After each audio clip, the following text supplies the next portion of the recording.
थकित को शांति का वचन भाई भक्त सिंह के द्वारा जनवरी 21। क्योंकि जैसे देह एक है और उसके अंग बहुत से हैं, वैसे ही मसीह भी है। पहला कुरिन्थियों 12 अध्याय का 12 पद। आदम की अनाज्ञाकारिता के द्वारा पाप के प्रवेश के कारण उसने स्वयं को और समस्त मानव जाति को बहुत नुकसान पहुंचाया। अब वह सब प्रभु यीशु मसीह के द्वारा वापस दिया जा रहा है। सुधार के इस महान कार्य में परमेश्वर चाहता है कि हम उसके सहकर्मी बने। जैसे मानव शरीर के सदस्य सिर के सभी उद्देश्यों, योजनाओं और इच्छाओं को पूरा करने में सहयोग करते हैं, इसलिए हमें मसीह की देह कहा जाता है।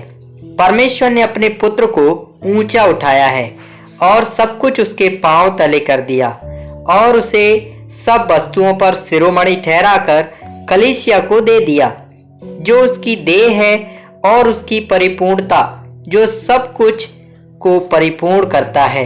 इफिसियों की पत्री 1 अध्याय का 22 और 23 पद। दूसरे शब्दों में कलीसिया को मसीह की देह कहा जाता है, क्योंकि इसमें परमेश्वर की परिपूर्णता होनी चाहिए। वे जिनका नया जन्म नहीं हुआ है, वे इस रहस्य को कभी नहीं समझ पाएंगे।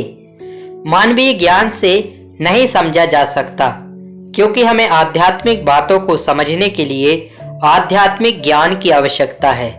एक बढ़ई गिरी के बारे में सब कुछ जानता है, एक सुनार सोने के बारे में, एक लोहार लोहे के बारे में और एक किसान खेतों के बारे में जानता है।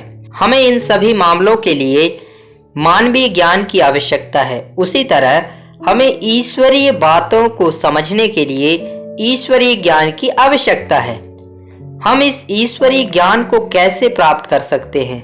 यह लिखा है कि मसीह हमारे लिए ज्ञान बना है। पहला कुरिन्थियों 1 अध्याय का 30 पद। हम में प्रभु यीशु मसीह की जीवित उपस्थिति हमारा ज्ञान है। आपको यह नहीं सोचना चाहिए कि बाइबल को जानना ज्ञान है।